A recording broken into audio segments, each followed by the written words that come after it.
On a frozen lake in Michigan, a man stepped out onto the ice and vanished. His footprints went straight toward the open water, and then they just stopped. No hole, no body, nothing.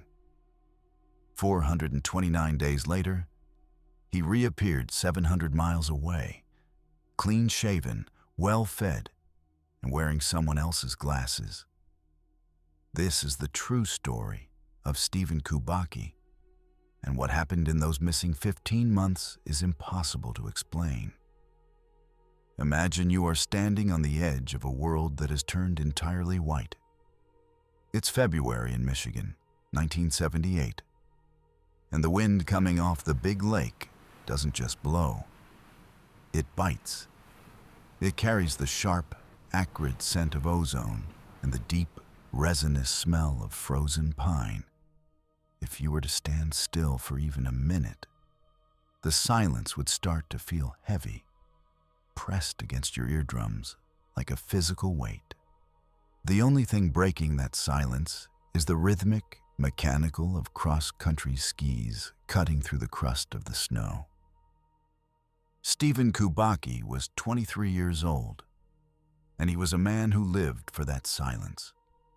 He was a student at Hope College, an athlete, a runner, the kind of person who saw a brutal Midwestern winter not as a reason to stay inside, but as a challenge to be met. On this particular afternoon, February 19th, he had driven out to the shores of Lake Michigan near Saugatuck. He was in high spirits.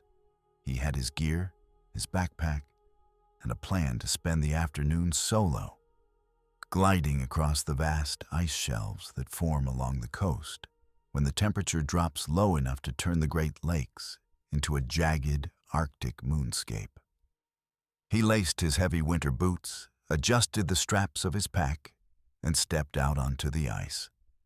To anyone watching, he was just a speck of color against a canvas of gray and white.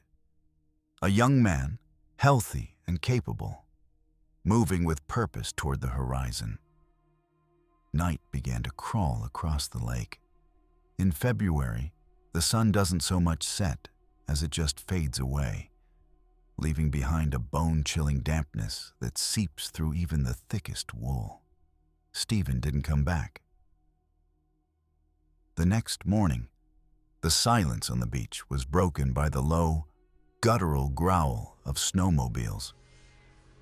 A search party had been organized after Stephen failed to return to his dorm. The investigators moved slowly, their eyes scanning the white expanse for anything that didn't belong. They were looking for a bright parka, a discarded glove, or the glint of a ski pole. They found them. The skis and the poles were sitting right there on the ice, near the shore. They weren't scattered. They hadn't been lost in a fall. They were just placed there, abandoned, as if Stephen had simply decided he didn't need them anymore. The lead investigator killed the engine of his snowmobile. He stepped off, the snow crunching and groaning under his weight, and he walked toward the skis. He noticed something else. Leading away from the equipment was a single set of footprints. The tracks were deep and clear in the frozen crust. They headed straight out, away from the land, moving deeper and deeper onto the treacherous ice shelf toward the open, freezing water of Lake Michigan. The searchers followed the trail. They walked for hundreds of yards, their breathing coming in short, frozen gasps. They were bracing themselves for what they knew was coming. Usually, in these cases, the tracks end at a jagged, dark hole in the ice. The place where the shelf gives way and the lake swallows the hiker whole. But as they reached the end of the trail, the investigators stopped. They looked at each other, then looked back down at the snow. The footprints simply ended. There was no broken ice, There was no hole in the surface. There was no sign that anyone had struggled or slipped or plunged into the depths. The tracks reached a certain point on the solid ice, and then there was nothing. No return prints, no second set of tracks. It was as if Stephen Kubacki had taken a final step and then been plucked into the air by an invisible hand. The search expanded. They brought in helicopters. Divers waited for the weather to clear so they could probe the dark water beneath the shelves. They searched for weeks. The ice began to groan and shift as spring approached. The shelves broke apart and melted back into the lake. The water cleared, the sun came out, and the woods around Saugatuck turned green. But the lake gave up nothing. No body floated to the surface. No piece of clothing washed up on the dunes. Stephen Kubacki was declared dead. His family mourned. His chair at Hope College was filled by someone else. The world moved on, leaving a Stephen-shaped hole in the lives of everyone who knew him. 429 days passed. Picture the moment the world suddenly changes. Not slowly, but in the blink of an eye. It is May 5th, 1979. 700 miles away from the frozen shores of Michigan, in the town of Pittsfield, Massachusetts. The sun is shining. The air is warm and smells of damp earth and new grass. A man is standing in a field. He feels the warmth on the back of his neck, and it feels wrong. The last thing he remembers is the stinging, bitter cold of the lake. The last thing he felt was the wind biting into his face through his parka. But now, he is standing in the grass, and the birds are singing. The man is Stephen Kubacki. He looked down at his hands, and his stomach dropped. He was carrying a backpack, but it wasn't his. The straps felt different against his shoulders. The weight was wrong. He looked down at his feet, and he was wearing clothes he had never seen before in his life. He was confused, disoriented. He walked toward the nearest road, his mind spinning, trying to find a landmark, a sign, anything that made sense. He found a newspaper at a local gas station and looked at the date.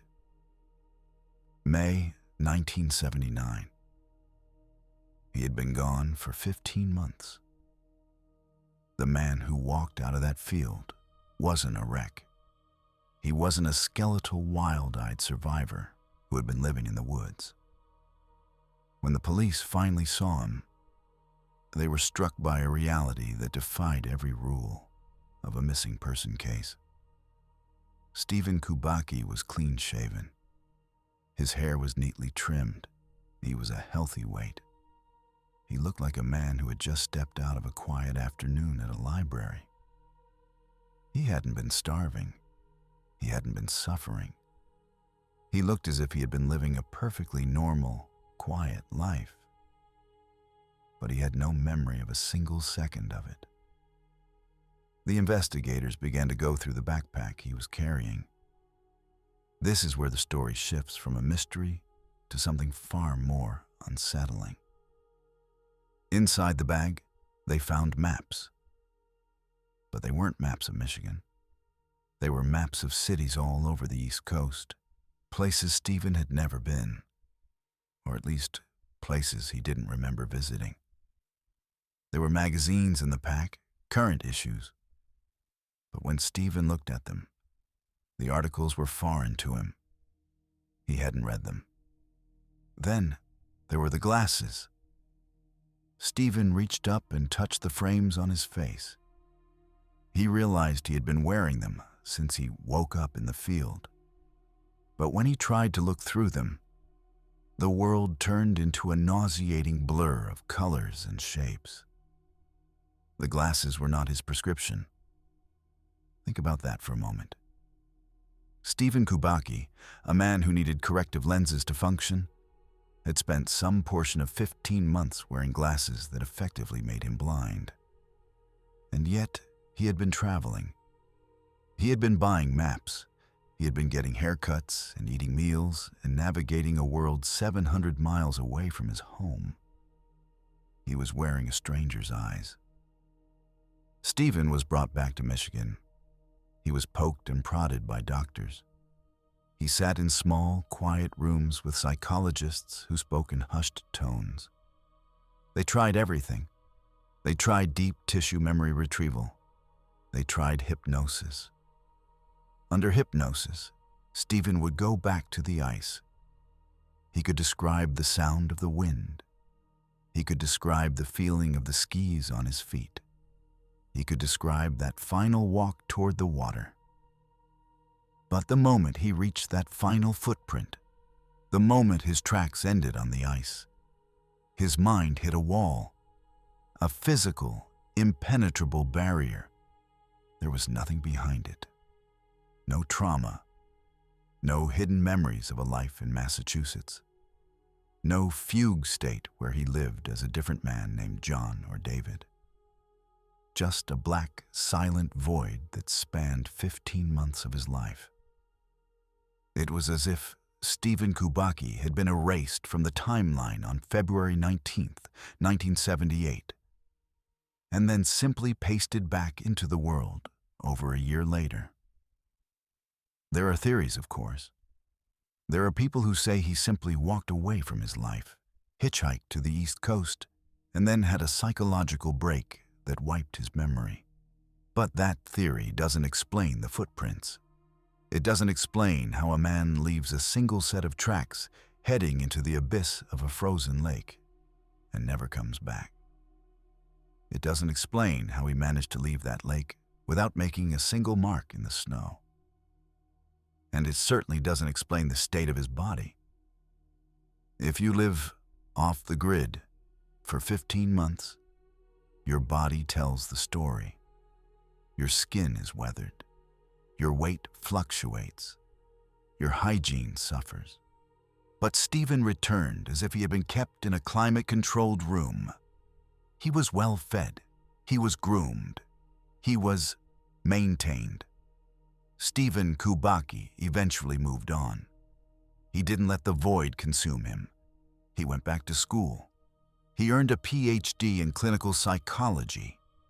He spent the rest of his career helping other people navigate the complexities and the traumas of the human mind. Perhaps, in the back of his head, he was always looking for the man who lived his life while he was gone. Perhaps he was looking for the reason he was wearing those glasses. But he never found an answer. Today, the case of the 429 days remains one of the most documented and yet most impossible disappearances in American history.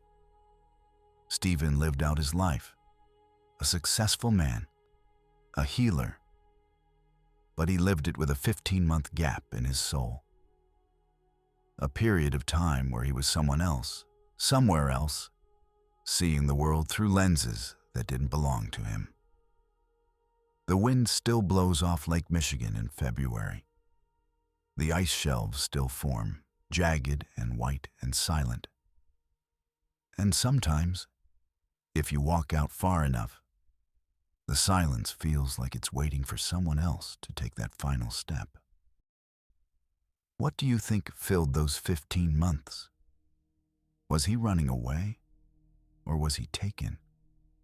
And who was the person who kept him clean-shaven and well-fed while the rest of the world thought he was under the ice? Share your take in the comments and subscribe for more real cases like this. See you in the next mystery.